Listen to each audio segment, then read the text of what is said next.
ఓం శుక్లాంబరధరం విష్ణుం శశివర్ణం చతుర్భుజం ప్రసన్నవదనం ధ్యాయేత్ సర్వవిఘ్నోపశాంతయే. ఓం సరస్వతీ నమస్తుభ్యం వరదే కామరూపిణి విద్యారంభం కరిష్యామి సిద్ధిర్భవతు మే సదా. ఓం గురుర్బ్రహ్మ గురుర్విష్ణుః గురుర్దేవో మహేశ్వరః గురు సాక్షాత్ పరబ్రహ్మ తస్మై శ్రీ గురవే నమః. మనం యోగ వాసిష్టం అనే గ్రంథంలో నిర్వాణ ప్రకరణం ఉత్తరార్ధంలో ప్రస్తుతం 10వ భాగంలో 8వ అంశాన్ని తెలుసుకుంటున్నాము. జ్ఞాని దృష్టి. శ్రీ వశిష్ఠ మహర్షి: ఓ రామచంద్ర, ఇంతకుముందు 4 ఖ్యాతుల గురించి చెప్పాను కదా. 1 ఆత్మఖ్యాతి, ఈ జగత్తు ఆత్మ యొక్క విన్యాసం. 2 అసత్ఖ్యాతి, ఈ జగత్తు అసత్తు, అట్టి అసత్తు సత్యయోగ పరమాత్మ నుండి వ్యక్తమవుతుంది. 3 అఖ్యాతి, నిర్మలమైన పరమాత్మలో దోషభూయిష్టమైనటువంటి ఈ జగత్తు ఉంది. 4 అన్యథాఖ్యాతి, పరమాత్మలో పరమాత్మకు అన్యమైనట్టి ఈ జగత్తు ఉన్నది. ఈ 4 అవగాహనలు కూడా జ్ఞాని యొక్క దృష్టిలో కుందేటి కొమ్ములలాగా మొదలు లేనివగుచున్నాయి. అనగా అవి మిథ్యయే. జ్ఞానికి అసత్ఖ్యాతి మొదలైనవి సంభవించుటే లేదు. ఎందుకంటే ఈ జగత్తు ఎట్లా ఉన్నప్పటికీ అతడు సదా శాంతము, అనిర్వచనీయము, సర్వకల్పనలకు ఆవల ఉన్నది, చిత్తం యొక్క చేష్టలచే స్పృశించబడినది, ఈ జీవ జగత్తులకు అతీతమైనది, అప్రమేయమైనది అగు ఆత్మస్వరూపంని అంతటా స్వభావ సిద్ధంగా గాంచుచున్నాడు. ఆత్మఖ్యాతి మొదలైన భ్రాంతి దృష్టిలన్నీ చిన్మాత్రం నుండే ఉదయిస్తున్నాయి. అట్టి చిన్మాత్రము పరమార్థమున మహాశుద్ధము, సర్వకల్పన శూన్యం అయినట్టి చిదాకాశమే అయి ఉన్నది. కాబట్టి సమస్త కల్పన కూడా చిదాకాశమే అయి ఉన్నది. ఓ రామచంద్ర, ఇది ఆత్మ యొక్క ఖ్యాతి. ఈ ప్రకారంగా అనిపించేదంతా కల్పన ప్రభావమే అయి ఉన్నది. ఆత్మకు వేరుగా సృష్టి అనబడే విభాగం ఎన్నడూ సంభవించుటే లేదు. కాబట్టి ఇట్టి శబ్ద విభాగంను త్యజించి పరమార్థ భాగివి అగుము. విభాగరహితమగు పరమాత్మ యందు పరమాత్మకు వేరు కానట్టి పరమాత్మ తత్వమే విభాగమే నేను అనే భావనను పెంపొందించుకో. ఈ జగత్తులో జీవులు రావటం, జీవులు పోవటం, భోజనాదులు, అనుభవాలు ఇవన్నీ జరిగిపోతూ ఉన్నప్పటికీ వాస్తవానికి ఈ దృశ్య జగత్తు వ్యాపార శూన్యమై ఉన్నది. ఆకాశం వలె ఇదంతా మహామౌన స్వరూపమై ఉన్నది. అభేద్యమగు చిన్మాత్రమే ఈ జగత్తు. ఈ జగత్తు అనేక శబ్దములతో కూడుకుని ఉన్నప్పటికీ యథార్థానికి మౌనంగా వర్తిస్తోంది. నిరంతరము గమన ఆగమనం సల్పుచున్నప్పటికీ ఇదంతా ఆకాశం వలె, ఒక పర్వతం వలె ఒకే స్థానంలో నిండి ఉన్నది. అనేక కార్యారంభములతో కూడుకుని ఉన్నప్పటికీ మార్పు చేర్పులు లేనట్టి ఆకాశం వలె వెలుగుచున్నది. పంచభూత సహితమైనప్పటికీ పంచభూత రహితమై ఉన్నది. అనేక పదార్థములతో పరిపూర్ణమై ఉన్నప్పటికీ సర్వ పదార్థ వర్జితమై కేవలము జ్ఞానమాత్రంగా చెందుచున్నది. స్వప్నంలో కనిపించే మహానగరంలాగా అగుపిస్తున్నప్పటికీ సదా నిర్మల చిన్మయ రూపమే అయి ఉన్నది. అనేక ప్రయత్న సంరంభములతో కూడుకుని ఉన్నప్పటికీ సంకల్పంలో కనిపించే దృశ్యంలాగా సర్వ ప్రయత్న శూన్యమై ఒప్పుచున్నది. అంతేకాదు, ఈ జగత్తు అనబడి దృశ్యము స్వప్నంలో కనిపించిన స్త్రీతో సమాగమంలాగా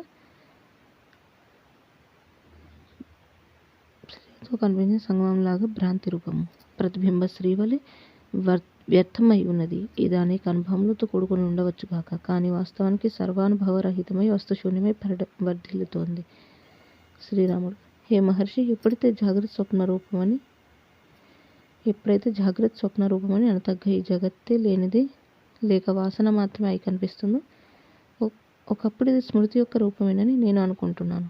సద్రూప బాహ్య పదార్థముల యొక్క స్మృతి ఈ జగత్తు కారణం, అంతేగాని ఈ జగత్తు భ్రాంతి కాదు అని కొందరికి అనిపిస్తోంది.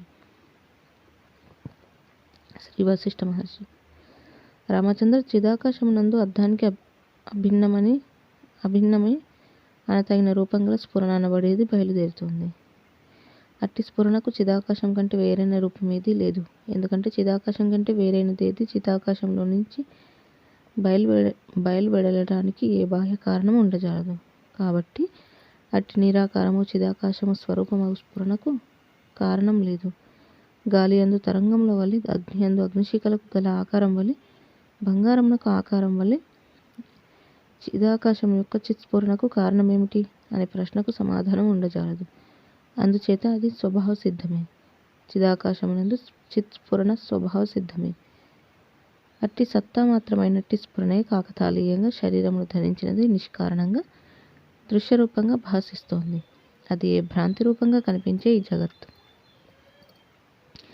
ఇక స్మృతి అంటావా? అట్టి స్మృతి యొక్క నాంది ప్రస్తావన రూపం స్ఫురణయే. అట్టి స్ఫురణ చిదాకాశమే. కనుక ఈ జీవుడు అనబడే ద్రష్ట అతని స్మృతి రూపంగా నీవు అనుకుంటున్న ఈ జగత్తు ఉభయములు లేకపోయినప్పటికీ అనక జలానికి అభిన్నమైన జలానికి స్వభావమే అయిన తరంగం వలె ఆకారం కలిగి ఉంటుంది కదా. నాశరహితము, సర్వవ్యాపకము, శాంతము, జగద్రహితము అయినట్టి పరమాత్మలో జగద్భావ రూపమగు ఈ జగత్తు పరమాత్మకు అభిన్నమై వెలిసి ఉన్నది. సర్వరూపము, పదార్థరహితము, పరమశాంతము, చిదాకాశమయము అగు పరమాత్మ ఎట్లా కారణరహితము అట్లాగే జగత్తు చైతన్యమునకు అభిన్నమైన కారణంగా జగత్తు కూడా ఆ కారణమే. అట్టి పరమాత్మ చైతన్యం ఎప్పుడెప్పుడు తనలో ఆ విద్య ద్వారా ఎట్లెట్లు స్ఫురిస్తుందో అప్పుడప్పుడు అచ్చటచ్చట ఆయా ప్రకారంగానే ఈ జగత్తు భాసిస్తోంది. ఎక్కడెక్కడ చైతన్య స్ఫురణ భాషించదు అక్కడక్కడ జగత్తు కూడా భాషించదు. ఓ రామచంద్ర బ్రహ్మస్వరూపమగు ఆత్మ తన యొక్క పరమాత్మ స్వరూపం ఏమాత్రం ఏ క్షణంలోనూ త్యజించుటే లేదు. అయ్యది సర్వశక్తిమంతమగు చిత్స్వరూపమే కాబట్టి సర్వమునకు తానే కారణమై ఉంటుంది.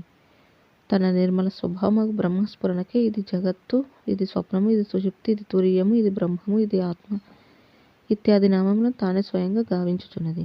కానీ రాఘవ, వాస్తవానికి జాగ్రత్త గాని, స్వప్నం గాని, సుషుప్తి గాని లేవు. వాటన్నింటి యందు పుష్పమాలయందు దారము వలె అనుస్యూతమై వాటన్నింటికంటే పరమై శాంతమగు పరబ్రహ్మరూప చిదాకాశమే ఈ సమస్తము కూడా అయి ఉన్నది. లేదా ఇదంతా కూడా చైతన్యము ఏ క్షణము నిద్రించదు కాబట్టి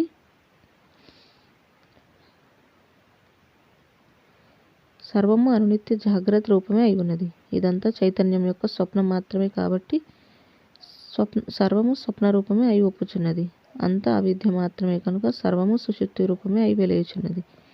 ఈ ద్రష్ట సర్వదా అవస్థాత్రయమును దాటివేసిన తురీయ రూపుడే కాబట్టి ఈ జగత్తు అనబడి సర్వము తురీయ రూపమేనని కూడా మనం తప్పకుండా అనవచ్చు.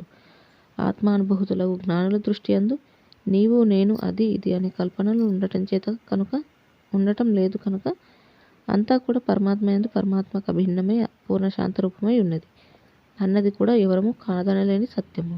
అంతటా జలమయమయ్యున్న సముద్రంలోకి మనం పోయి ఇవి తరంగాలు కాదు, తరంగాలుగా కనిపించేదంతా సముద్ర జలమే. ఇది తెల్లటి నురుగు కాదు, నురుగుగా కనిపించే సముద్ర జలమే. ఇవి బుద్బుదములు కావు, బుద్బుదములుగా కనిపించేదంతా జలమే. అయినా కూడా తరంగాలు వేరు, నురుగు వేరు, తుంపర్లు వేరు, బుద్బుదములు వేరు ఇట్లా చెప్పుకోవటం ఇట్లా ఎంతవరకు యుక్తియుక్తము. అట్లాగే చిదాకాశం అనే మహాసముద్రంలో కనిపించే ఆయా విశేషాలను ఇది జాగ్రత్త, ఇది స్వప్నం, ఇది జగత్తు, ఇది ద్రష్ట అని చెప్పుకోవటం చిదాకాశం ద్రష్ట్యా మిథ్యా యుక్తియుక్తం కూడా అయి ఉన్నది. అయితే ఈ జగత్తు సత్తా అసత్తా అని ఎవరైనా ఇంకా ప్రశ్నించారనుకో, అప్పుడు ఒకానొకటి సత్తు అయినా అసత్తు అయినా చిదాకాశం దేనిని ఎట్లు ఎరుగుచుండటం జరిగితే అది ఆ ప్రకారమే అనుభవం అవుతున్నది అని చెప్పక తప్పదు. ఈ విధంగా చైతన్యం నిజ చిదాకాశమునందే సత్ అసత్ పదార్థములను స్వయంకృతంగా అనుభూతికి తెచ్చుకోవటం జరుగుతుంది. కనుక ఓ రామచంద్ర, ఈ జగత్తంతా కూడా చైతన్యం యొక్క స్ఫురణ మాత్రమే అయి ఉన్నది. అనగా చైతన్యం ఎట్లా స్ఫురిస్తుందో ఈ జగత్తు అట్లే భాషించుచున్నది. వాస్తవానికి చిదాకాశమునందు చిదాకాశమే జగద్రూపంగా భాషించినది అవుతున్నది. చైతన్యము చిదాకాశం యొక్క సారమేనయ్యా. అది సదా ఏకరూపమై ఉదయాస్తమయములు లేకయే వెలుచున్నది. ఈ జీవుడు చైతన్య స్వరూపుడే. అట్టి చైతన్యము యొక్క స్వకీయమైన అవయవం వంటిదే ఈ జగత్తు. అనగా సృష్టి, మహాప్రళయ, రాత్రింభవలు, తదితర కాల విభాగము ఇవన్నీ కూడా చైతన్యం యొక్క అవయవ విభాగత్వమునే ఏర్పడినవై ఉన్నాయి. అందుచేత వాయువు యొక్క చలనం వలె స్ఫురించనిది చిద్రూపము, మాయారూపంగా భాషించేది అంతా కూడా చిదాకాశం యొక్క ఒకానొక విభాగమే సుమ. దేహానికి గోళ్ళు మొదలైనవి శరీర విభాగంగానే ఉన్నట్లు జగత్తు చిదాకాశ దేహం యొక్క ఒకానొక విభాగం వంటిది. కనుక ఇక జాగ్రత్త ఏమి, స్వప్నమేమి, సుషుప్తి ఏమి, తురీయమేమి, స్మృతి ఏమి, విస్మృతి ఏమి, ఇచ్ఛ ఏమి, జగత్తు ఏమి ఇట్టి కుదృష్టులన్నీ మిథ్యయే అయి ఉన్నాయి. చైతన్యం యొక్క స్వకీయమైన అభ్యంతర స్ఫురణే బాహ్య పదార్థాకారంగా భాషించుచుండగా ఇక ద్వైతం ఎక్కడ, పదార్థం లేచట. పదార్థంలో లేనప్పుడు ఇక వాటి గురించిన స్మృతి ఎక్కడున్నది? నిరాధారమగు ఆకాశమున ప్రకాశించే సూర్యగోళం యొక్క ప్రకాశం దేనిని అపేక్షించకుండానే అంతటా వెలుగొందుచున్నది చూచావా? భేదరహితమగు ఆత్మరూపంగా ఈ దృశ్యం భాసిస్తుంది. అట్టి ఆత్మ ప్రకాశం భౌతిక పదార్థ వర్జితం. ఈ జగత్తు ఆత్మ యొక్క నిజస్వరూప ప్రకాశమే కానీ భౌతికం కాదు, భౌతికంగా లేదు. ఈ భౌతిక పదార్థాలు నిజదృశ్య రూపముచే సత్యమై ఉంటే అప్పుడు వాటికి సంబంధించిన స్మృతి సృష్టికి కారణభూతములని అనవచ్చునేమో కానీ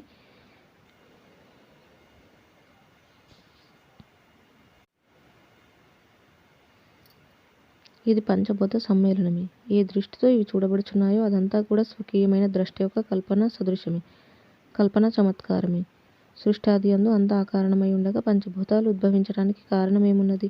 అట్టి కారణ అభావం చేత దృష్టికి వేరుగా పంచభూతములు జనించటం లేదు. ఈ రీతిగా ఈ బాహ్య పదార్థములు లేకయే ఉన్నాయి. కుందేటి కొమ్ములు ఎవరి వలన ఏ కారణం చేత కనిపిస్తున్నాయి? ఆకాశంలో వెంట్రుక ఆకారాలు ఎవరి కారణం చేత మెలికలు పడిన దారం వలె అగుపిస్తున్నాయి? వంధ్యాపుత్రుడు వీధిలో ఎందుకు అల్లరి చేస్తున్నాడు? దూరపు కొండలు నునుపుగా ఎందుకున్నాయి? నక్షత్ర మండలం సింహము, తేలు మొదలైన ఆకారాలలో ఎందుకు కనిపిస్తోంది? ఎండమావులలో జలం ఎందుకు అగుపిస్తోంది? ఈ జగత్తు కూడా అట్లాగే అనుభవం అవుతోంది. కనుక ఈ జగత్తు వాస్తవం కాదు. ఇక నీవు, నేను మొదలైన వేరువేరైనట్లుగా కనిపించే జగత్ పదార్థములన్నీ విచారణ చేయకపోవటం చేతనే అట్లా భాసిస్తున్నాయి. విచారణ చేసినప్పుడు అవన్నీ స్వప్నంలోని నేను నీవు లాగానే లేనివే అగుచున్నాయి. ఓ రామచంద్ర, అజ్ఞానులకు మహాకారయుక్తంగా భాషించుచున్న ఈ జగత్తు తత్వజ్ఞానుల దృష్టియందు మూర్ధామూర్తరహితమైనట్టి అఖండ చైతన్య ఘనము నిత్యోదితమై ఉన్నప్పటికీ అయ్యది వ్యవహారం నందు ఎప్పుడెప్పుడు ఉదయించుచున్నదో అప్పుడప్పుడే అట్లే ఉదయ అస్తమయము ఉన్నదాని వల్ల అగుపిస్తుంది. ఎప్పుడైతే జీవుడు ఇది భూమి అది ఆకాశం అని ఎరుగుచున్నాడో అప్పుడు ఆత్మసత్తా యొక్క ప్రకాశమే ఇట్లు భూమి ఆకాశం మొదలైన రూపములుగా అతనికి కనిపించుచున్నది అగుచున్నది. జన్మరహితమగు మహాచైతన్య రూప చిదాకాశం యొక్క మహాచైతన్య రూప చిదాకాశము తన యొక్క స్ఫురణకు ఇది నేల, ఇది ఆకాశం మొదలైన పేర్లను కల్పించి అటు తర్వాత వాటితో వ్యవహరిస్తున్నది. ఒక పసిబాలుడు తన మనోరాజ్యంలో బంధు గృహములను, ఆట వస్తువులను, సహచరులకు బాలులను దర్శిస్తాడు చూచావా? అట్లాగే నాశనరహితమగు చిన్మాత్రం తన యొక్క ఆకాశం వలె నిర్మలము విశాలము అయినట్టి స్వరూపముని ఈ భూమి మొదలైన సర్వ విశేషములతో కూడి దృశ్యంగా దర్శిస్తుంది. ఓ ప్రియ సభికులారా, ప్రియ పాఠకులారా, మీకు జగత్తుగా కనిపించుచున్నదంతా నాశరహితము నిర్మలమగు పరమానంద చిన్మయాకాశమే. మీ మహానంద సస్వరూపమునకు అన్యంగా జగత్తు అనబడేది ఏదీ లేదు. అంతా మీ చిదాకాశ స్వరూపమే అయి ఉండగా ఇక స్ఫురణ ఎక్కడ, అస్ఫురణ ఎక్కడ? కనుక అయ్యో నాకు ఈ జగత్ స్ఫురణ తొలగేది ఎట్లా అనే వ్యర్థ భావన కూడా అనవసరమే కదా. ఎందుకంటే వాయువుకు తరంగాల వలె వాస్తవానికి మనందరి చిత్స్వరూపం నిశ్చలం. మన చిదానంద స్వస్వరూపం చైతన్య శక్తిచే నిశ్చలం, ప్రాణ మనోశక్తిచే చంచలం. నిశ్చల చంచలములు మన ఆత్మ యొక్క చమత్కారాలే. చిదాకాశం ఏ విధంగా స్ఫురిస్తుందో ఆయా ప్రకారంగానే ఈ భూమి ఆకాశాదులు భాసిస్తున్నాయి. అనగా మనకు భూమి ఆకాశాలుగా భాషించేది మనలో ప్రతి ఒక్కరి చిదాకాశ రూపమే. చిదాకాశమే చిదాకాశమునందు చిదాకాశంగా భాసిస్తోంది. చిదాకాశ స్వరూపమునకు మన యందు చిదాకాశ స్వరూపముగా మనస్సు ద్వారా చిదాకాశ స్వరూపమగు జగత్తు భాసిస్తోందని వేదాంత జ్ఞానులకు మహనీయులు సుస్పష్టంగా నిర్దుష్టంగా గ్రహించి ఉంటున్నారు. ఓ జనులారా, ఈ సమస్త రూపంగా రూపరహిత చిదాకాశమే ప్రకాశించుచుండగా ఈ జగత్తు నాతో సహా మనం అందరం కూడా సర్వదా చిదాకాశ రూపమే సర్వదా ప్రకాశిస్తున్నాం అను అవగాహనే వేదాంత జ్ఞానం యొక్క పరాకాష్ఠ. ఓ రామచంద్ర, అట్టి స్వయమేవ ఆత్మన్ ఆత్మానం వేత్త స్వరూపులు ఆత్మ సాక్షాత్కారానంద స్వరూపులగు మహనీయులు ఈ విశ్వామిత్ర, నారదాది అనేక మంది ఎందరో ఈ సభలు ఉన్నారు. చిత్స్వరూపుడగు జీవుని చిత్స్వరూప విన్యాసమే అతనికి కనిపించే జగత్తు అని వారు అత్యంత నిర్దుష్టంగా ఎరిగి మన ఈ సంవాదంను ఆనందంగా ఆస్వాదిస్తున్నారయ్యా. ఇక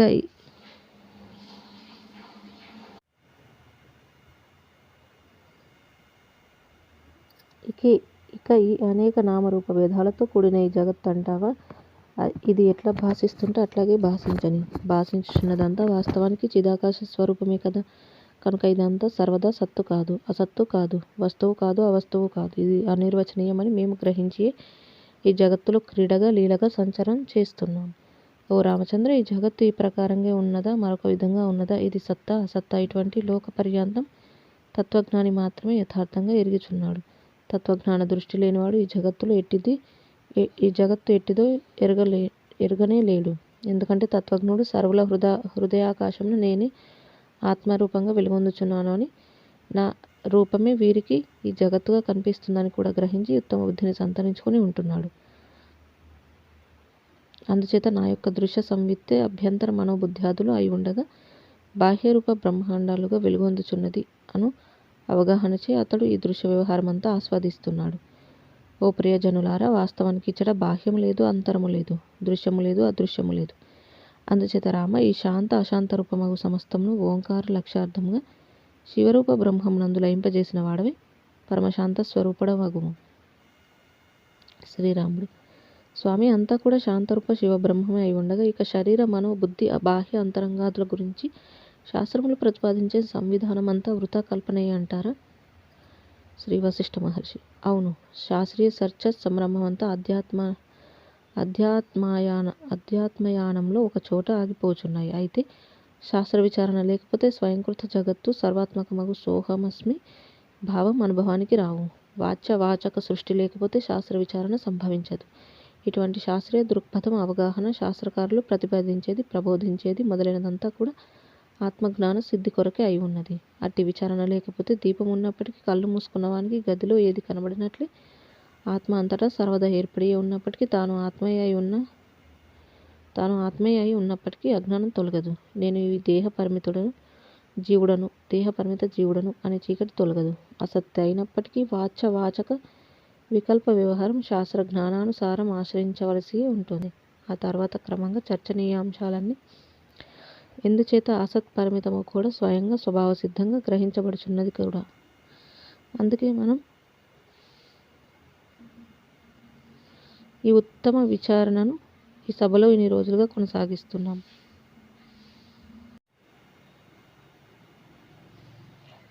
మన ఈ విచారణను అనుసరిస్తూ వస్తే క్రమంగా బుద్ధి శుద్ధము, నిర్మలము, ఉత్కృష్టము అవుచూ వస్తుంది. అట్టి మధురమైన నిర్మల బుద్ధితో సంకల్పమయమగు సమస్త శారీరక శాస్త్రీయ జనిత వికల్ప సమూహమును అంతఃకరణం నుండి పారిద్రోలి వేయబడగలవు.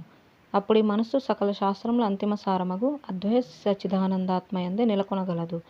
ఓ రామ, అట్టి తదేక నిష్ఠాపరుడవై ఈ సంసారం ఏమిటో ఎరిగి దాని నుండి ఎగిరి మోక్ష గగనంలో విహరించు.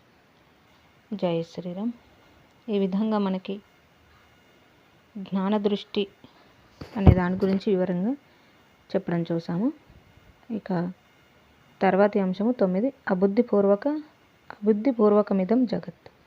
శ్రీ వశిష్ఠ మహర్షి: ఓ రామచంద్ర, వృక్షం అబుద్ధిపూర్వకంగానే కొమ్మలు, ఆకులు, కాయలు, పూలు మొదలైన విభాగములన్నీ తన యందు కలిగి ఉంటున్నట్లు, సముద్రం అబుద్ధిపూర్వకంగా తనలో ఆవర్తములు, తరంగాలు రచించుకుంటున్నట్లు, జన్మ కర్మ మొదలైనట్టి వికారాదులు లేని పరమాత్మ ఆకాశము నిర్మలము విషయాలమైనట్టి తన స్వరూపమునందు శూన్య రూపంలో అగు చిత్ర విచిత్ర ప్రపంచముల యొక్క అధ్యాసలను అనేక జాగ్రత్త స్వప్నచిత్ ప్రతిభాసములను గావించుచు నిజస్వరూపములకు జగదాకార సంవిత్తులకు లేక చైతన్య వృత్తులకు మనస్సు, బుద్ధి, చిత్తము, అహంకారము మొదలైన వివిధ నామములను స్వయంగా కల్పించుచున్నాడు. చైతన్యమునకు చైతన్య రూపమే అయి బుద్ధిరూప చైతన్యముచే అగుపించే దృశ్యము సముద్ర తరంగంలాగా అబుద్ధిపూర్వకమే అయి ఉన్నది. అబుద్ధిపూర్వకంగా బుద్ధి జనిస్తోంది. బుద్ధి జనించిన తర్వాత సంకల్పించబడేదంతా బుద్ధిపూర్వకం అయి ఉన్నది. సముద్రంలో ఆవర్త కణ కల్లోల తరంగాదులు ప్రవృత్తమగుచున్నట్లు చిన్మాత్రగు ఆత్మ నుండి మనో, బుద్ధి, చిత్త, అహంకార రూపమగు సృష్టి ప్రవృత్తమవుతుంది. గోడపై ఉలి చెలికించబడిన చిత్రం గోడయే కదా. అట్లాగే చిదాకాశమును అభాస మాత్రమగు ఈ జగత్తు చిదాకాశం మాత్రమే అయి ఉన్నది.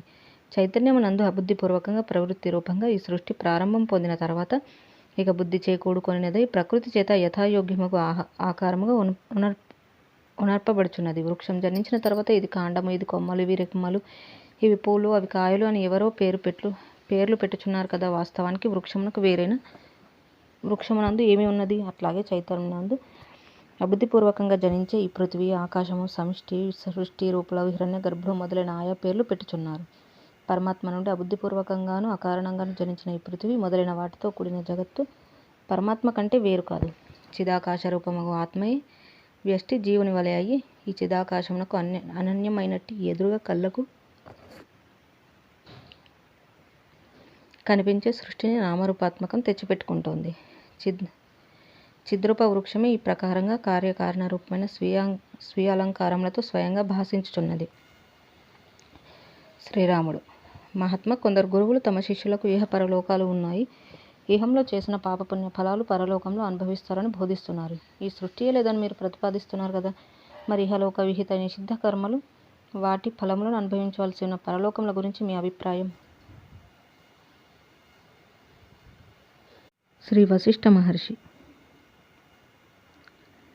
రామచంద్ర, కర్మఫలములు ఆ ఫలములను అనుభవించడానికి వేరే కొన్ని లోకములు ఉన్నాయని అనుకుందాం. ఆ లోకంలో అనుభవాల వంటివి ఈ ఇహలోకంలో కూడా అనుభవానికి వస్తున్నాయి కదా. ఈ జాగ్రత్తలో పొందుచున్న సుఖదుఖాదులు కూడా కర్మఫల రూపాలే అని ఎందుకు అనుకోకూడదు? జగత్తు ఉన్నది అని జీవుడు సంకల్పం కలిగి ఉన్నంతవరకు ఈ జగదనుభవంలో సత్యముగానే సుఖదుఖాలుగా ప్రాప్తించడం కొనసాగుతూనే ఉంటుంది.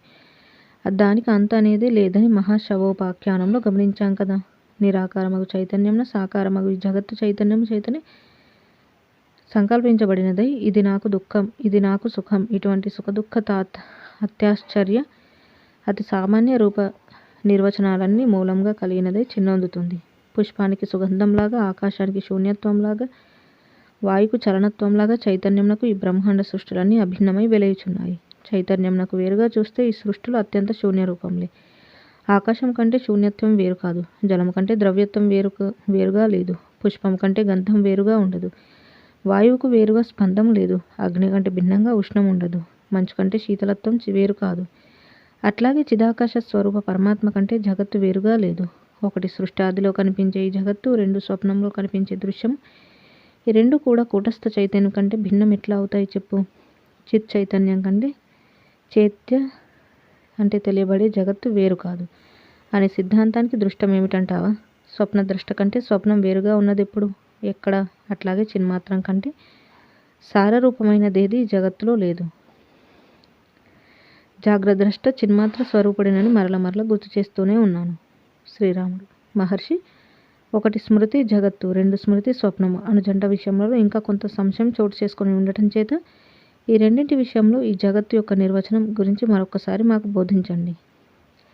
స్వప్నం ఎక్కడి నుండి వస్తుంది అనే ప్రశ్నకు సమాధానంగా గత స్మృతులందరి సంస్కారంలో నుంచి బయలువెడుతోంది. స్మృతులలో నుండి అది కనబడే దత్తాంశంగా భాషిస్తోంది. జగత్తులో ఇది అనే ఇదంశం రూపంలో పూర్వస్మృతులు వర్తమాన దృశ్యం సమ్మిళితమై జాగ్రత్త రూపంగా పొందబడుతోంది. ఈ విధంగా బుద్ధి నుండి రెండు జాగ్రత్త స్వప్నాలు స్మృతి రూపంగా సంభవిస్తున్నాయి. స్మృతిలో పూర్వకాలిక పదార్థానుభవం ఘనీభూతమై ఉండి పరోక్షంగా స్వప్నంలోనూ ప్రత్యక్షంగా జాగ్రత్తలోనూ పాల్గొనుచున్నాయి. కాబట్టి జాగ్రత్త స్వప్నములు రెండు స్మృతి రూపంలో అవుతాయి కదా, లేక ఈ జీవుని స్వస్వరూపమే ఎట్లా అవుతాయి? పై విధంగా కొన్ని సిద్ధాంతాలు ఉన్నాయి, వీటికి సమాధానపూర్వకంగా ప్రవచనం ప్రసాదించండి. శ్రీ వశిష్ఠ మహర్షి. ఓ రామచంద్ర, ఒకానొకడు ఉదయం అడవికి వెళ్ళి ఒక సింహంను చూచాడు. భయపడి పరుగులు తీయనారంభించి ఎట్లాగో స్వగృహం చేరాడు. ఆ రాత్రి నిద్రించినప్పుడు కలలో సింహం కనిపించింది. ఇప్పుడు ఈ జాగ్రత్త స్వప్న అనుభవం నుండి విశ్లేషిద్దాం.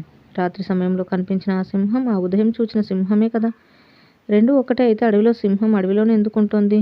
కనుక స్వప్నంలో కనిపించేది వస్తువు లేకుండా స్మృతియే వస్తు రూపంగా కూడా కనిపిస్తుందని తేలుతుంది కదా. అయితే స్వప్న సమయంలో అది సత్యమని అనిపిస్తుంది. కాబట్టి స్వప్నం మనకి ఇప్పుడు చర్చనీయాంశమగు విషయమగుచున్నది. అవునా? కనుక స్వప్నంలో కనిపించేది స్వప్న సమయంలో ఇదం అంశం అగుచున్నదే గాని తదాంశం అవదు కదా. ఇక ఈ జగత్తు స్మృతి అనబడి పూర్వపు అనుభవాలు దృష్టిని ప్రేరేపించినది దృశ్యంగా అనుభూతమవుతున్నది. అయితే స్వప్న దృశ్యమునకు జాగ్రత్త దృశ్యమునకు ద్రష్ట ఒక్కడే కదా. అనగా ఉభయ సందర్భములలోనూ ద్రష్ట వేరుగా అప్రమేయుడై తాను మార్పు చేర్పులు చెందక ఆ రెండింటికి కేవలం సాక్షి అయి అదే సందర్భములలో ఆ రెండింటికి అర్థం ప్రతిపాదించువాడై ఉన్నాడు కదా. ఆ ద్రష్ట ఏ సమయంలో దానిని ఏ దృష్టితో చూస్తాడో అది అట్లే అనుభవం అవుతున్నది. దృశ్యం దృష్టిపైనే ఆధారపడి ఉంటుంది. దృష్టి ద్రష్ట నుండి బయలువెడుతోంది. ద్రష్టత్వం వహించకముందు ఎట్లున్నాడు, దృశ్య సందర్భంలో కూడా యథాతథంగా అట్లే ఉన్నాడు. ఇక ఈ జగత్తు యొక్క స్థితి స్వప్నంలో వలె కాకతాళీయంగా ఏర్పడి వృత్తి వంటిది. జలంలో ఒకనొక తరంగం ఒకనొక ఆకారంగా బయలువెడటానికి ఏ విధంగా కార్యకారణములు లేవో ఈ జగత్తు కార్యకారణరహితమగు వృత్తి వ్యవహారం మాత్రమే. చైతన్యము తన యందు తనకు అవిభాజ్యము, అద్వితీయము, అభేదమగు జాగ్రత్త స్వప్నములను అందరి ఆయా విశేష పరంపరలను కాకతాళీయంగా సిద్ధింపజేసుకొనుచున్నది. సముద్రంలోని తరంగాల వలె మొట్టమొదట అబుద్ధిపూర్వకంగా సృష్టి ఏర్పడుచుండగా ఆ తర్వాత దాని అవయవ రచనాదుల స్థితి ప్రకృతి సిద్ధంగా బుద్ధిపూర్వకంగా సంభవించుచున్నది. ముత్యపు చిప్పలో వెండి ఏ కారణం చేత కనిపిస్తోంది? దానికి ఏ కారణము లేదు. కుందేటికి కొమ్ములు ఉన్నట్లు ఎందుకు కనిపిస్తుంది? అట్లాగే సృష్టాది యందు ఈ జగత్తు జనించడానికి కారణం లేదు. అందుచేత ఇది ఉత్పన్నమే అయి ఉండలేదు.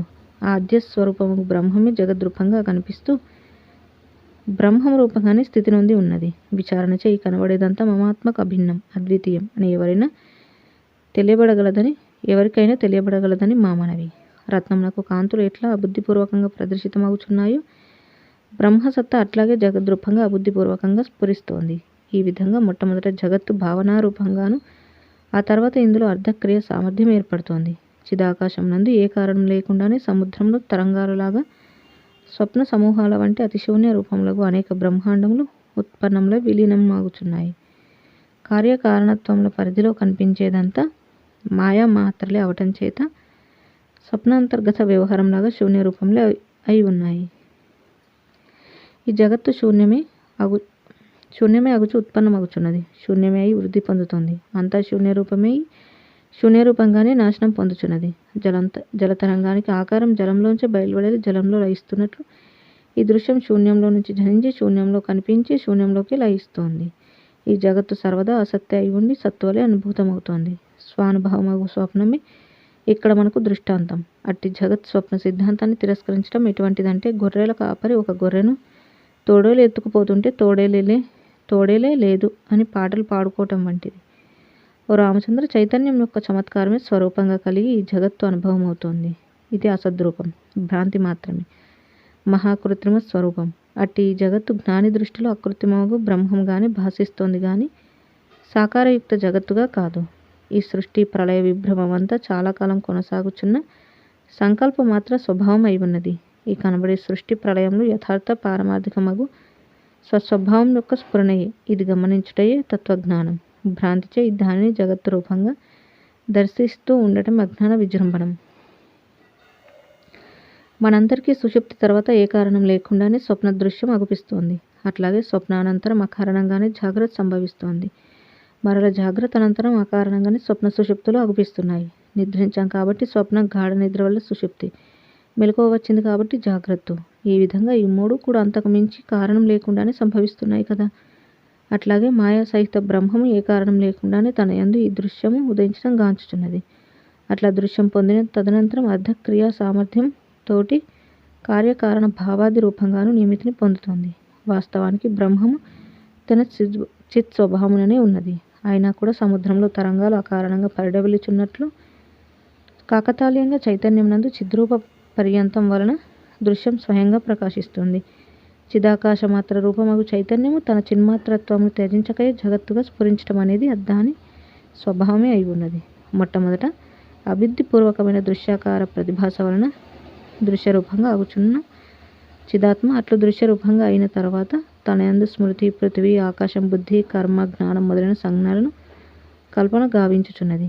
ఇంతకు మించి దృశ్యమునకు వేరు కారణం లేదు.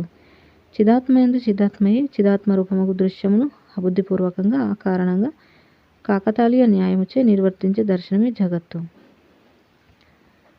జై శ్రీరామ్. ఈ విధంగా మనకి అబుద్ధిపూర్వకమిదం జగత్ అనే అంశాన్ని వివరించడం చూసాము. ఇక తర్వాతి అంశము 10. దృశ్యము చిన్మయ రూపమే గాని మృణ్మయ రూపం కాదు. శ్రీరాముడు: ఏ మహర్షి, జగత్తు అనబడి ఎదురుగా కనబడే దృశ్యం గురించి మీరు మాకు ప్రసాదించిన నిర్వచనం అమోఘం. ఇదంతా కూడా ఆత్మయందే ఆత్మయే కాకతాళీయంగా దృశ్యరూపంగా జాగ్రత్త స్వప్నములందు దర్శించుచున్నదని నిర్వివాదమైన సత్యమని అంగీకరించక తప్పదు. అయితే ఇక్కడ నాదొక సందేహం. ఇదంతా కూడా నిద్రలేవగానే వచ్చిపడి నిద్రపోగానే అదృశ్యమగు స్వప్నం వలె ప్రతిభాస యందలి కల్పన మాత్రమేనని కాకతాళీయంగా వచ్చి కాకతాళీయంగా పోవుచున్నదని మీరు సిద్ధాంతీకరిస్తున్నారు కదా. మీరు వ్యాఖ్యానించిన దానిని అనుసరించి ఇప్పుడు ఈ జగత్తుకు క్షణికవాద దోషం సంభవిస్తుందేమో. అప్పుడు ఈ జగత్తు అనే అనుభవం తాత్కాలిక కల్పన మాత్రమే అవుతోంది కదా. ఈ వర్ధమాన జగత్ దర్శనం 1 స్మృతి అనగా పాత జ్ఞాపకాలు, 2 ప్రత్యభిజ్ఞాయ అనగా ఇతపూర్వపు సంస్కార బంధము, 3 పూర్వం అనుభూతములైన విషయాల భాగస్వామ్యం కొనసాగటం అనేవి ఉండకూడదు కదా. మరి ఆ మూడు ఇప్పటి వర్తమాన క్షణ జగత్తులో పాల్గొంటున్నాయి కదా. పూర్వం ఉత్పన్నమైన బుద్ధి యొక్క ప్రామాణిక అనుభవం చేతనే ఇప్పుడు వర్తమానంలో సంస్కారము, ఆ సంస్కారంలోంచి వర్తమాన బుద్ధి, ఆ బుద్ధి చేత స్మృతి, ఆ స్మృతిలోంచి అనుభవములు వచ్చి కొనసాగుతున్నాయి అనున్నది ఇక్కడి అందరి అనుభవం కదా. మరి జగత్తు క్షణిక కల్పన పూర్వాపర రహితం ఎట్లా అవుతుంది? శ్రీ వశిష్ఠ మహర్షి: ఓ రామచంద్ర, సింహం ఏనుగు పిల్లను చిల్చివేస్తుంది చూచావా? ఆ రీతిగా ఈ ప్రశ్న లేక ఆక్షేపమును ఛేదించి వైచి అభేద రూపముకు అద్వైత తత్వానుభూతిని ప్రసాదించే వాక్యాలు చెప్పుచున్నాను విను. ఈ జగత్తు అసత్తు, క్షణికమైన ప్రతిభాసచే ఉత్పన్నమవుతోంది అను బౌద్ధ సిద్ధాంతం మనం అంగీకరిస్తే అప్పుడు నీవు చెప్పినట్లు క్షణిక దోషం ఘటిల్లగలదు. అయితే వేదాంత సిద్ధాంతం ఇదంతా క్షణికమని చెప్పి ఊరుకోవటం లేదు. మరి నిత్య బ్రహ్మ సత్య రూపమే అగు ఈ జగత్తు బ్రహ్మం నందలి విశేషమగు అవిద్యావరణ విక్షేప శక్తుల ప్రభావం చేత ఒకప్పుడు ఆవిర్భవించిన దగుచున్నది, మరొకప్పుడు తిరోభావం పొందిన దగుచున్నది. ఒకప్పుడు స్థిరంగాను, మరొకప్పుడు క్షణికంగాను భిన్న భిన్న రీతులుగా భాషించుచున్నది. కాబట్టి ఈ జగత్తు అనబడు దాని పట్ల స్మృతి ప్రత్యభిజ్ఞానము రెండు తగియే ఉన్నాయి. కొయ్యలో చెక్కబడిన దేవతా విగ్రహం కొయ్యలోనే ఉండి ఉన్నట్లుగా ఈ జగత్ రూప దృశ్యం స్వస్వరూపముగు చిదాకాశ చైతన్యం నందే చిత్రించబడినదై ఉంటుంది. అయితే ఒక కొయ్య కొన్ని విభాగములను ఉలితో ఛేదించి వడ్రంగి కొయ్యను దేవతా విగ్రహంగా మలుచుచున్నాడు. కానీ అద్వితీయమగు చైతన్యం నందు జగత్తు అనబడేది చెక్కటానికి ఉలి వంటి పరికరములు కానీ వడ్రంగి వంటి నిమిత్త ఉపాదాన కారణములు కానీ లేవు. ఈ జగత్తుకు వేరుగా కర్త ఎవరూ లేరు. కాదు, బ్రహ్మదేవుడు దీనికి కర్త కదా అంటావా? ప్రతి జీవునికి తన రీతిలో తన కల్పనానుసారమే జగదనుభవం ఉంటూ ఉండగా దానికి మరొకరికి కారణం ఆపాదించడం ఎట్లా? కనుక ఈ జగత్తు వడ్రంగి ఖండంలో చెక్కే దేవతా విగ్రహం వంటిది కాదు. జడమగు వృక్ష స్తంభంను ఎవరో చెక్కితే గాని దేవతా విగ్రహంగా బయలువడదు. కానీ చైతన్యం, ఆ చైతన్యం యొక్క ప్రభావం చేతనే జగత్తు అనే విగ్రహం పూర్ణంగా అభివ్యక్తం అవటం, ప్రకాశించటం జరుగుతుంది. ప్రతి జీవుని యందు తనయందు తాను బ్రహ్మదేవత్వం వహించి ఉండటం ఏర్పడియే ఉన్నది. ఈ జగత్తు సర్వదా చిదాకాశమే. ఇది పరమార్థ స్వరూపం నుండి చ్యుతిని పొందకుండానే చిన్మాత్రత్వంచే స్వాత్మయందే నెలకొని ఉంటుంది. కాబట్టి ప్రళయ సుషుప్తి సమయాలలో ఇది సత్తా మాత్ర స్వరూపం పొందినదై ఉంటుంది. అనగా ఆ సమయాలలో ఇది కనబడకపోయినప్పటికీ లేకుండా పోవటం లేదు. సృష్టాది యందు ప్రప్రథమంగా ఈ చైతన్యం నిర్వికల్ప రూపంగానే ఉన్నది. ఆ తర్వాత ప్రాణుల అభిష్టానుసారంగా మనోవికల్పముల చేత విచిత్రములైన సృష్టుల కల్పనను గావించుచున్నది. అనగా ఈరోజు కన్న కలలాగా చిదాకాశ రూపముగు చైతన్యము తన హృదయంలో జగద్రూప దృశ్య పరంపరలను తానే కల్పించుకొనుచున్నది. ఇది చిన్మాత్రంతో కూడి సత్తా సామాన్య రూపమైనట్టి జగత్తుకే బీజ రూపమైనట్టి బ్రహ్మకళ. ఇది ఆ బ్రహ్మకళ యందు ప్రతిబింబించే చైతన్యం. ఇది ప్రాణాదియుక్తమగు ప్రతిబింబ స్వరూపమగు జీవుడు. ఇది అభిమాన వృత్తి ప్రధానమగు చిత్ ప్రతిబింబ రూపమగు అహంకారము. ఇది నిశ్చయాత్మక ప్రతిబింబ చైతన్య రూపమగు బుద్ధి. ఇది సంకల్పాత్మక ప్రతిబింబ చైతన్య రూపమగు చిత్తము. ఇది కాలము, ఇది ఆకాశము.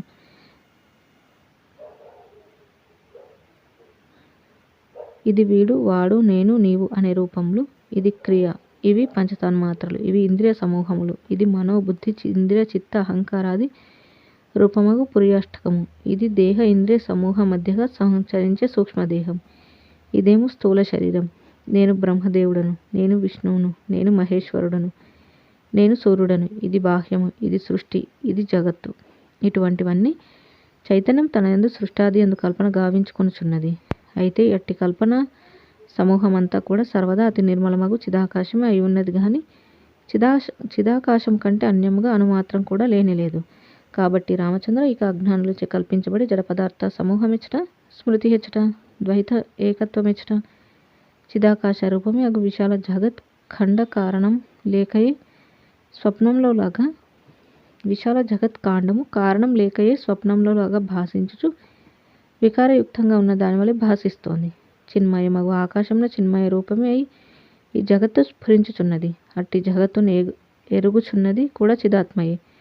తెలుసుకునేది, తెలియబడేది కూడా చిదాత్మ రూపమే అయి ఉండగా ఇక కల్పిత జగత్తు ఎచ్చట ఆకాశంలో శూన్యత్వంలాగా ఏకం శాంతమైనట్టి చిదాకాశ రూపమేయగు జగత్తు స్ఫురిస్తూ ఉంటే ఇక స్మృతి ఏమి, స్వప్నమెచ్చట, కాలమెచ్చట, అనేక బ్రహ్మాండాల కల్పన ఎచ్చట. ఓ రామచంద్ర, చిద్ఘనం యొక్క అంతరంలో ఏ సత్త కలదో అది ఏ బాహ్యంగా పంచభూత రూపముగా ప్రదర్శితమవుతోందయ్యా. వాస్తవానికి బాహ్యమున గాని అభ్యంతరమున గాని సన్మాత్రం తప్ప వేరుగా మరేదీ లేదు. ఓ వాదోపవాదములు చేయు మిత్రులారా, ఇది వినండి. అవయవరహితము, శాంతము, వాక్కునకు అవిషయము అయినట్టి చిన్మాత్రం నుండి కారణం లేకయే ఏది ఉత్పన్నమవుచున్నదో అది మంచు శిల యొక్క ఆకారం వలె ఉత్పన్నం కాకయే ఉన్నది సుమ. అయినా కూటస్థమగు చైతన్యమును వికారవంతం చేసేదెవరు? ఎట్లా వికారవంతం అవుతోంది?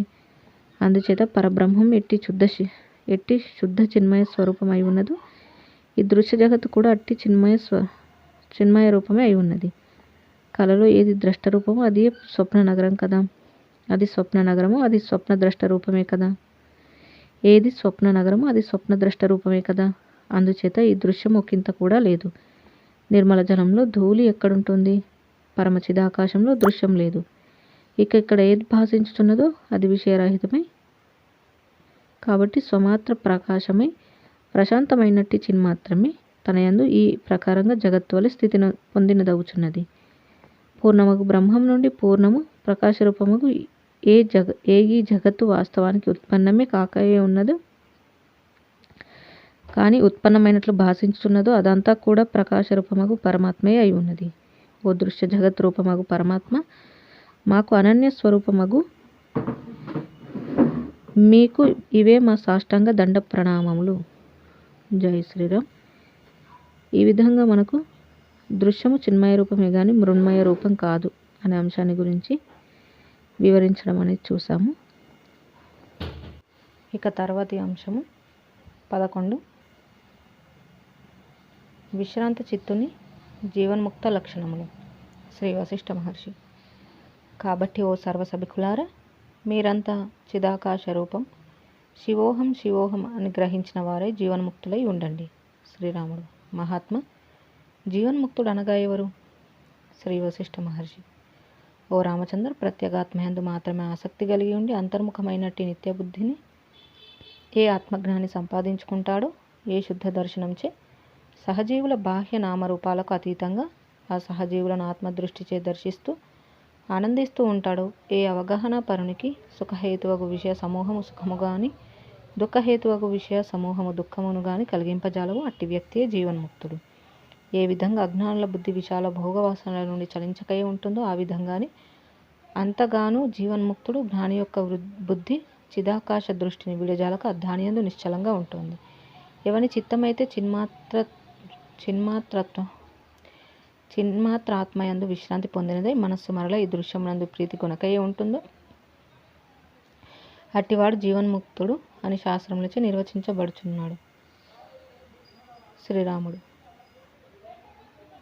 ఓ మునీంద్ర, ఎవనికైతే సుఖహేతువైన విషయం సుఖమును గాని దుఃఖహేతువగు విషయం దుఃఖమును గాని కలిగించవు అట్టి జీవుని చేతనరహితుడు అని అనుకోవటం కాదు కదా.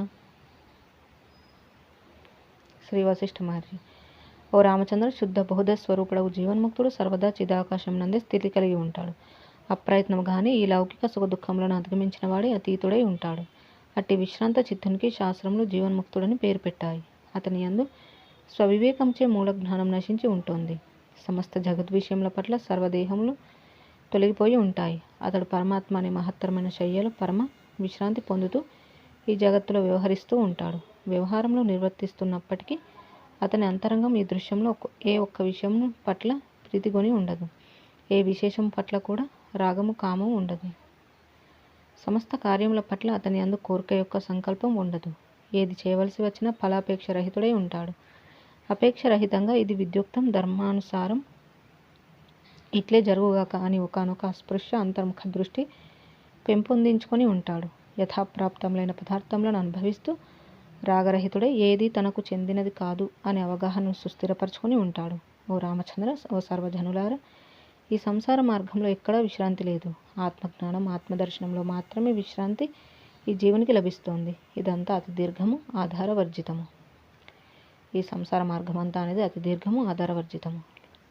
అలసి ఉన్న ఓ బాటసారులారా, మీరంతా జీవన్ముక్తుని వలె చిన్మాత్ర దర్శనం అభ్యసించి ఆత్మయందు విశ్రాంతిని పొందడమే ఈ సంసార రోగములకు ఔషధమని గమనించండి. ఆత్మయందు విశ్రాంతిని అనుభవించే జీవన్ముక్తుడే సర్వోత్తముడు. ఓ సహమిత్రులారా, ఈ సంసారం నందు చిరకాలము పరుగులు తీసి అలసిపోయి ఉన్నారని విచారించకండి.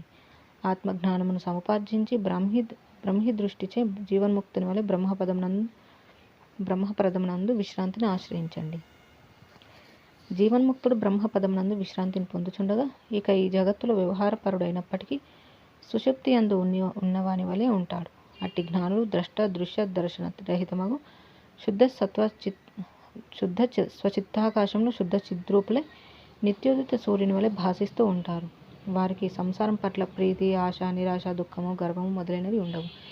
అట్టి ఉత్తమోత్తమములగు జీవన్ముక్తులు దేహదారులై ఉండి కూడా దేహరహితులై ఉంటారు. లౌకిక వ్యవహారముల పట్ల నిద్రించుచున్న వారి వలె ఉంటారు. వారికి పైకి జడులుగా చూపట్టవచ్చునేమో గాని జడం మాత్రం కారు. అయితే వారి దృష్టిలో ఈ జగత్తు స్వప్న సదృశమై పోవటం చేత దాని పట్ల వారు అంతరంగంలో ఉదాసీనులై చరిస్తూ ఉంటారు. అందుచేత వారు ఈ ప్రపంచం పట్ల నిద్రితులై ఉంటారు అని చెప్పబడుచున్నారు. అంతేగాని వాస్తవానికి వారు జడనిద్రకు వశీభూతులైన వారు కానే కాదు సుమ.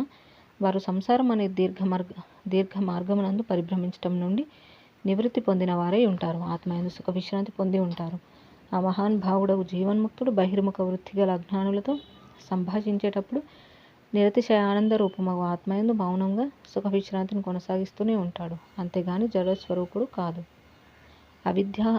అవిద్యాంధకారంలో వ్యవహరించే సమస్త జీవులకు ఏది రాత్రి వలె ప్రాముఖ్యం లేక అపరిశీలనాత్మకై ఉంటుందో వారు దాని పట్ల నిద్ర వ్యవహరిస్తున్నారు. అది జీవన్ముక్తునకు పరమ బోధరూపమై పరమశాంత రూపమగు ఆత్మస్థానం అయి ఉంటుంది. ఆ ఆత్మదర్శన యోగం అతనికి సర్వదా జాగ్రత్త వ్యవస్థగా కనపట్టుచున్నది.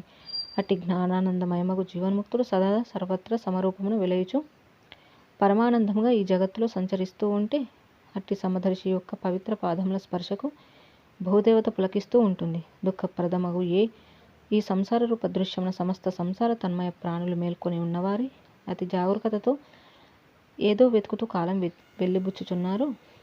జీవన్ముక్తుడు దానియందు నిద్ర కలిగి ఉంటున్నాడు. అతడు పరమసుఖి అయి ఉండగా ఇక జడుడు ఎట్లా అవుతాడయ్యా? ఓ రఘుకుల శ్రేష్ఠుడగు రామచంద్ర, ఎవడైతే ఈ సంసారం యొక్క సర్వ విషయాల పట్ల విరక్తుడే, సమస్త కర్మఫల సమూహములను బుద్ధిచే త్యజించిన వాడి సర్వదా స్వాత్మయందే నెలకొని ఉంటాడు, అట్టివాడు ఆత్మారాముడు అని చెప్పబడుచున్నాడు. అట్టి ఆత్మారాముడు జడుడా? కానే కాదు. అతడు భవ్య పురుషుడు, విదిత వేద్యుడు, తెలుసుకొనవలసినది తెలుసుకొని ఉన్నవాడు. ఈ సంసార సముద్రపు ఆవలి తీరమునకు చేరి విశ్రాంతి సుఖమును అనుభవించుచున్నవాడు. ఆత్మని దర్శిస్తూ ఆత్మని ఆరాధిస్తూ ఆత్మయందే రమిస్తూ ఆత్మయందే స్థితి కలిగి ఉన్నాడు సుమ.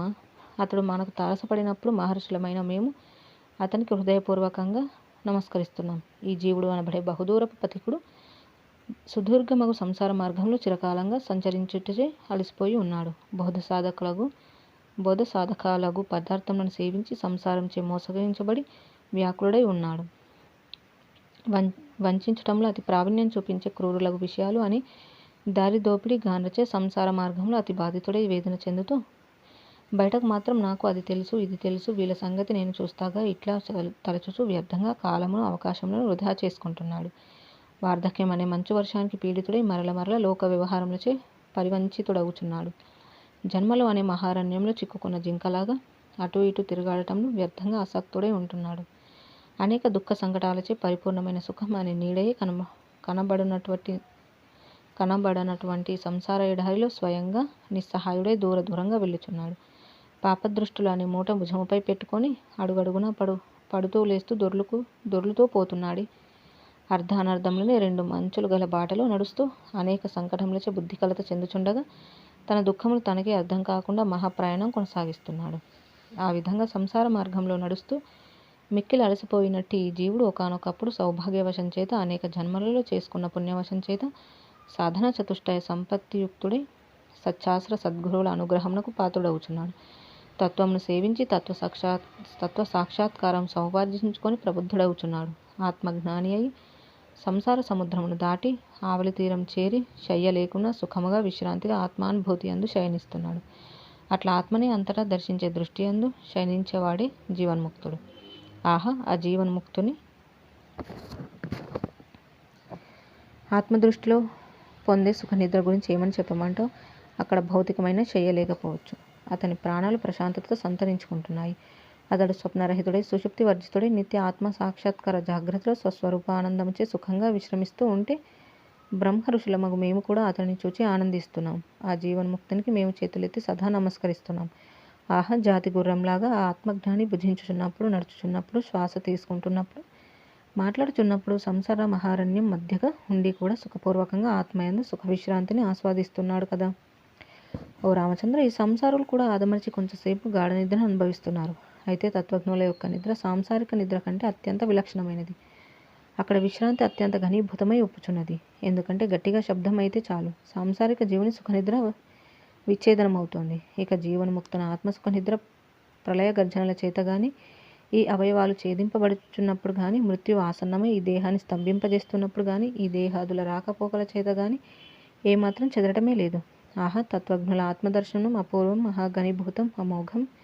చిన్మాత్ర దర్శనంచే వారు ప్రబుద్ధులై ఈ బాహ్యేంద్రియాలను నిరింద్రియాలుగా దర్శిస్తున్నారయ్యా. వారు కళ్ళు మూసుకుపోయినప్పటికీ ఈ ప్రపంచమంతా ఇందలి సర్వ సంక్షోభాదులతో సర్వదా విలీనమై ఉంటుంది. జగత్తునంతా మృంగివైచి జగత్తును స్వాత్మయందు లయం చేసివేసి స్వాత్మానంద రసామృతమును గ్రోలి పరమ పూర్ణత్వమును పొందినవాడే ఆత్మజ్ఞాని ప్రశాంతంగా జగద్విషయముల పట్ల నిద్రిస్తున్నాడు. ఆత్మయందు ప్రశాంత సుఖమును, జగత్తు పట్ల సుషుప్త సుఖమును సంపాదించుకొని తృప్తుడై ఉంటున్నాడు. అతని నిరతిశయమగు ఆనందం ముందు విషయజనితమైన ఆనందము సూర్యభగవానుని సహస్ర కిరణ తేజస్సు ముందు నూనె దీపం వంటిది. అట్టి ఆత్మానందంతో కూడుకొనిన వాడే స్వయం ప్రకాశమగు స్వాత్మ ప్రకాశంచే అద్వయము తెంపు లేనిది అగు సుఖమును అనుభవిస్తూ ఆత్మజ్ఞాని ఈ సర్వ జగత్ విషయముల పట్ల మౌనరూప నిద్రాముద్రను వహించి ఉంటున్నాడు. కామ, క్రోధ, లోభ, మోహ, మదమాత్సర్యాలు అనే అరిషడ్వర్గ అంధకారమునకు అతని హృదయంలో చోటు దొరకటం లేదు. అమూర్తమగు ఆత్మజ్ఞాన జ్యోతి వెలుగుచుండగా కామ క్రోధాది చీకట్లు ఎట్లా ఉంటాయి? ఆత్మానందరసం గ్రోలుచు అతడు ఇక్కడ నేనేం పొందాను, నా కర్మ, నా బ్రతుకు ఇంతే ఇత్యాది అల్పవాక్యములు రావు. గంభీర్యం సంతరించుకున్నవి, ఈ జగత్తులన్నీ ఆక్రమించి వేసినవి అగు మహత్తర మహనీయ మాననీయ వాక్యములు మాత్రం అతని పెదవులు ఉచ్చరిస్తాయి. అతడు సుఖంగా స్వాత్మయందు శయనించి ఉండగా అతని ఒకానొక విభాగం ఈ ప్రపంచంలో ఆశ అడియాసలచే స్పృశించబడకుండాని వర్ణాశ్రమంలో ఉచితమైన వ్యవహారమును నిర్వర్తిస్తూ లోక కళ్యాణార్థం లోకములకు ఏ విధంగా సానుకూల్యమో ఆ రీతిగా వివరిస్తూ ఉంటుంది. అతడు సర్వదా సర్వ బాహ్య పదార్థములందు అనాసక్తుడై అభ్యంతరమున ఆత్మానంద రసమునందు మాత్రమే అనురక్తుడై ఆత్మయందు విశ్రాంతి పొందుతూ ఉండగా శాస్త్రంలో ఉపదేశసారం అతని యందు సార్థక్యమై ఉంటుంది. అతడు ఆత్మను సూక్ష్మ పదార్థములన్నింటికంటే అతి సూక్ష్మమైన దానిగాను, స్థూలములన్నిటికంటే అతి స్థూలమైనదిగాను దర్శించుచు చిదాకాశం అనే శయ్యపై పరుండి మమాత్మ సర్వభూతాత్మ అను రూపంతో కూడిన ప్రశాంతతో నిద్రసుఖం అనుభవిస్తూ ఉంటున్నాడు. జగత్తులోనూ ఆయా లోకములలోనూ ఒక మూలగా ఉండే ఈ దేహం నేను కాదు, నాది చిత్స్వరూప దేహం. అట్టి నా చిత్స్వరూప దేహంలో అణువణువున ఇటువంటి అనేక బ్రహ్మాండాలు ఉన్నాయి. నా చిత్స్వరూపం అతి సూక్ష్మం, అత్యంత స్థూలమగుట చేత అనురూపం, విశ్వరూపం కూడా అయి ఉన్నది. ఈ విశ్వం అంతా నా దేహమే అని తలచుచు అతడు ఈ బ్రహ్మాండములన్నీ తన యొక్క చిత్స్వరూప దేహమునందే గాంచుచున్నాడు. ఆహా, ఆత్మజ్ఞాని యొక్క సృష్టి సమూహములను సంహారం చేసివేస్తూ వాస్తవానికి దేనిని కూడా సంహారం చేయకే ఉంటూ మహత్తరమైన ఆత్మప్రకాశం అనే శయ్యపై యోగ నిద్రను అనుభవిస్తున్నాడు. ఇక ఈ ఎదురుగా కనిపించే సంసార సమూహమంతా సాంసారిక జీవునికి దాటరాని సముద్రంలా అగుపిస్తుంది. ఆ ఆత్మజ్ఞాని యొక్క జీవన్ముక్తునికి ఇదంతా కలలో చూచే దృశ్యంలో అసలు విషయమే కానట్లు అనిపిస్తుంది. పూర్ణ ప్రకాశంతో వ్యక్తమయ్యే 8 దిక్కుల వలె అతడు అంతటా అన్ని వైపులా అంతా నా ఆత్మస్వరూపమే అనే ప్రకాశాన్ని అనుభవిస్తున్నాడు. నేను నా సద్రూపంచే అంతటా సర్వదా వ్యాపించి ఉన్నాను. సమస్త పదార్థంలో స్వసత్త సామాన్యమును సంతరించుకుని ఉన్నాను. అంతటా వ్యాపించి ఉన్న ఆకాశం కూడా నా చిత్ శరీర విభాగమే అవుచున్నది. అందుచే ఆకాశం కంటే కూడా అధిక వ్యాపకుడను అని అతడు తన చిత్ శరీరమును గాంచుచున్నాడు. ఈ పృథివీ మొదలైనవి ద్రవ రూపం నుండి వస్తున్నాయి, అపో రూపం నుండి వస్తున్నాయి. ద్రవ రూపాలు అగ్ని నుండి వస్తున్నాయి, అగ్ని వాయువు నుండి, వాయువు ఆకాశం నుండి వస్తున్నాయి. అట్టి ఆకాశం ఎందులోంచి బయలువెడుతోంది? ఎందులో ఉండి ఏది ఆధారంగా కలిగి ఉంటుందో అది అట్టి చిదాకాశమే నా దేహం. ఆకాశం ఎందులో నుంచి బయలువెడుతుందో, ఎందులో ఉండి ఏది ఆధారంగా కలిగి ఉంటుందో అట్టి చిదాకాశమే నా దేహం అని అతడు సర్వము తన యందే గాంచుచున్నాడు. అతడు ఆత్మగా అంతటా అనుభూతం చేసుకుని ఉండగా ఇక ఆత్మజ్ఞాన చర్చ అనే భాషా ప్రయుక్తితో కూడిన సుదీర్ఘ వ్యవహారంతో పనేమున్నది? నిర్మల చిదాకాశ రూపుడను సర్వదా సర్వమునకు కేవల సాక్షిని అగు నా యొక్క ఒకానొక మూల జగత్తు అనబడి స్వప్న సదృశ దృశ్యంను గాంచుచున్నాను కదా అను అనుభవంచే ఆత్మశయ్యపై నిద్రిస్తున్నప్పటి జగత్ అనే మధుర స్వప్నంగా అగుచున్నది. ఆత్మశయ్యపై నిద్రిస్తున్నప్పటి జగత్ అనే మధుర స్వప్నంగా అవుచున్నది. ఆత్మ అనే రసముచే అతనికి ఇది మధుర పానీయమే అవుతోంది. ఇక ప్రవాహపతితమైన యథాప్రాప్తములైన వ్యవహారములన్నింటినీ ఆత్మజ్ఞానం అనే శయ్యపై శయనిస్తూనే యోగ నిద్రావశుడై ఉంటూనే నిర్వర్తిస్తున్నాడు. నిద్ర మేల్కాంచినవాడు నిద్రలో అనుభూతమైన స్వప్నంను ఎంతో ప్రయత్నం చేస్తే గాని స్మరించలేకపోచున్నాడు కదా. ఆత్మయందు మేల్కొనియున్న జీవన్ముక్తుడు అతి ప్రయత్నం చేత తన యొక్క బహిర్ముఖత్వంను బాహ్య దేహత్వంను అతి కొంచెంగా వహిస్తూ ఆత్మయందు స్థితిని కొనసాగిస్తున్నాడు. ఆ పరమ చిదాకాశ రూపత్వం పొందిన ఆత్మజ్ఞాని ఆకాశం వలె విశాలమై సూక్ష్మమైనట్టి నిజస్వరూపం యొక్క జ్ఞానమును సర్వదా కలిగి ఉంటున్నాడు. ఈ దేహాదుల వ్యవహారం అసత్తు అని ఎరిగి ప్రయత్నపూర్వకంగా ఈ జీవ జగదాది ధర్మములు లీలగా క్రీడగా నెమరువేస్తున్నాడు. జగదాది ధర్మములు లీలగా క్రీడగా నెరవేరుస్తున్నాడు.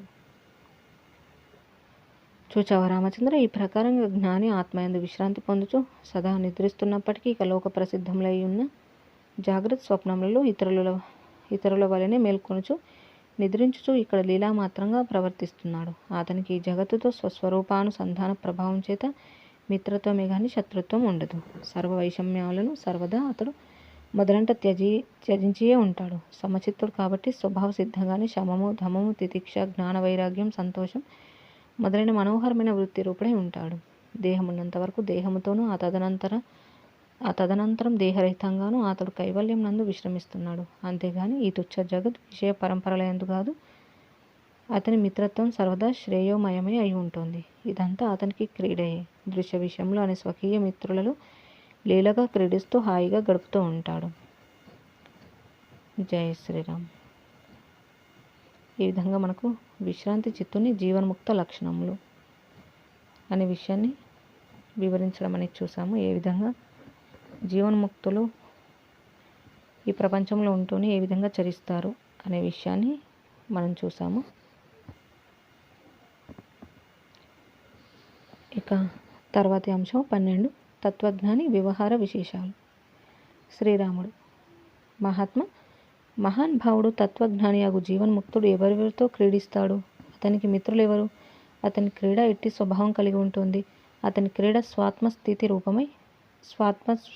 స్వాత్మస్థితి రూపమైనదా లేక ప్రాపంచికమైనదా?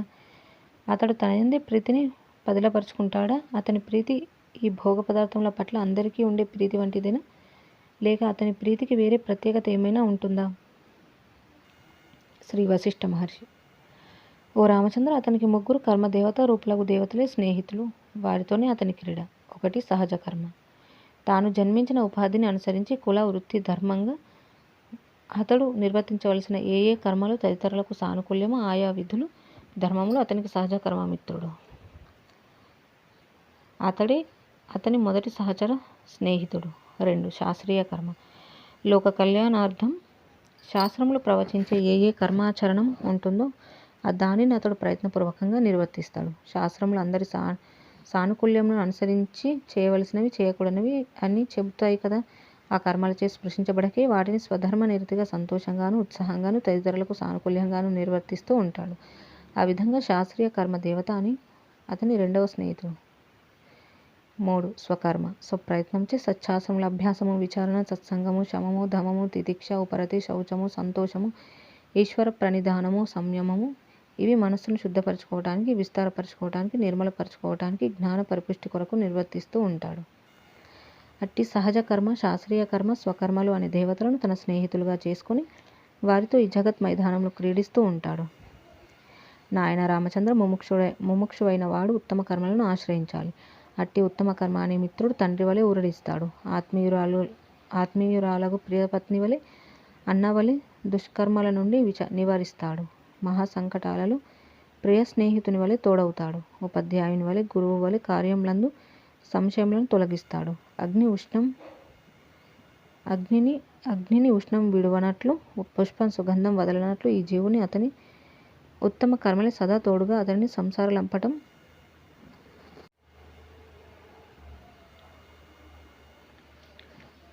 అగ్నిని ఉష్ణం విడువనట్లు పుష్పమును సుగంధం వదలనట్లు ఈ జీవుని అతని ఉత్తమ కర్మలే సదా తోడుగా అతడిని సంసార లంపటం నుండి ఎప్పటికైనా ఉద్ధరించగలుగుతాయి. ఉత్తమ కర్మలు జీవునకు కాలక్రమేణా యుక్తియుక్త నిత్యానిత్య విచక్షణ జ్ఞానం ప్రసాదించే మహావర ప్రసాదమగు కులదైవం. ఉత్తమ కర్మలు సత్పురుషులను సేవింపజేసి వారి సాంగత్యముచే అజ్ఞానం అనే జన్మార్జితమైన మహాసంకటం నుండి పరిరక్షిస్తాయి.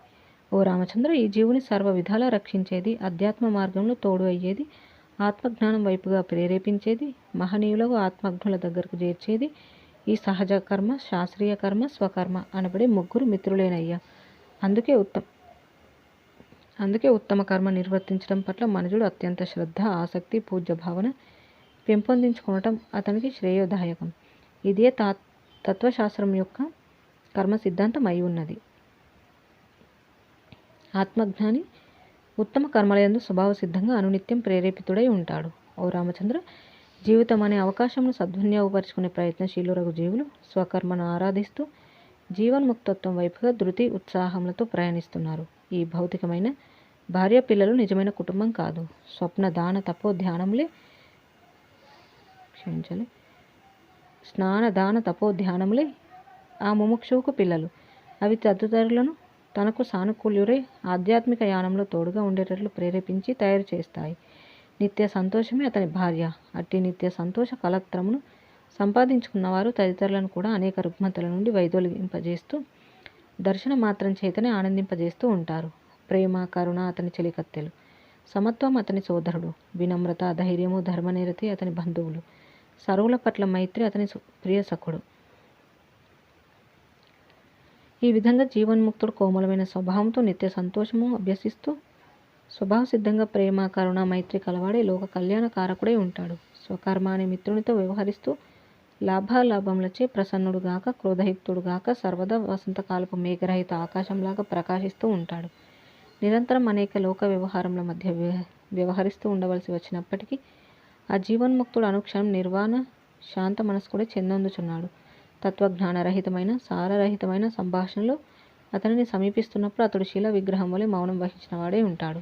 అర్హులు ఆశ్రయించిన వారు తటస్థపడితే అతని ఆత్మజ్ఞాన వ్యాఖ్యానాలు మహాప్రవాహంలో పెళ్ళుబుక్కుతాయి. లోకవిరుద్ధమైన కర్మల పట్ల అతడు శవప్రాయంగాను, శిష్టాభ్యాస కార్యములందు ఆదిశేషుని వలె, బృహస్పతి వలె అతి ఉత్సాహ, శౌర్య, బుద్ధి పరాక్రమాదులతో అనువర్తిస్తూ ఉంటాడు. అతని నోటి వెంట పుణ్యకథలు గంగా ప్రవాహంలో జాలువారుతూ ఉంటాయి. ఆ జీవన్ముక్తుడు ఏది మేలు, ఏది కీడు, ఏది ఉచితం, ఏది దోషం ఎరిగే ఉంటాడు. ఆ సమదృష్టి కలిగి ఉండటం చేత అతడు క్షణంలో ఉచితానుచితములను నిర్ణయించగలుగుతూ ఉంటాడు. అతడు సమదృష్టి కలిగి ఉండి దానశీలుడై, ఉదారచరితుడై, గుణదోషములను విభజించువాడై, అతి కోమల స్వభావుడై, మధుర స్నేహయుక్తుడై, మనోహరుడై, పుణ్యకీర్తిమంతుడై ఈ జగత్తులో విలాసంగా, క్రీడగా, ఆనందంగా విహరిస్తూ ఉంటాడు. ఓ రామచంద్ర, పవిత్ర మార్తుమూర్తి అగు ఈ భూదేవత అనేక మంది జీవన్ముక్తులకు సత్ప్రాప్తులను కలిగే ఉన్నదయ్యా. మనం చెప్పుకున్న ఉత్తమ గుణములు సమత్వ ప్రభావంచే జీవన్ముక్తులకు సహజములై ఉంటున్నాయి. అంతేగాని ఎవరో చెప్పారనో, ఏదో ఆశించో వారు ఆ ఉత్తమ కర్మలను, గుణములను ఆశ్రయించవలసిన అవసరం లేదు. అగ్నికి ఉష్ణము, సూర్యునికి ప్రకాశము, చంద్రునికి శీతల కిరణములు ఎవరైనా బోధిస్తేనో, నియమిస్తేనో, చెప్పితేనో వస్తున్నాయా? కాదు కదా. జీవన్ముక్తుల సద్గుణములు అట్టివే. జై శ్రీరామ్. ఈ విధంగా మనకు తత్వజ్ఞాని వ్యవహార విశేషాలు అనే అంశాన్ని గురించి వివరించడం అనేది చూసాము. ఇక మిగిలిన అంశాలు మళ్ళీ తెలుసుకుందాము. ఇంతటితో ముగించుకుందాము. జై శ్రీరామ్. కాయేన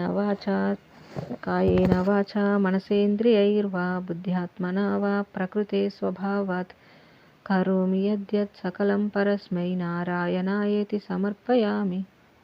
స్వస్తి. ఓం తత్సత్.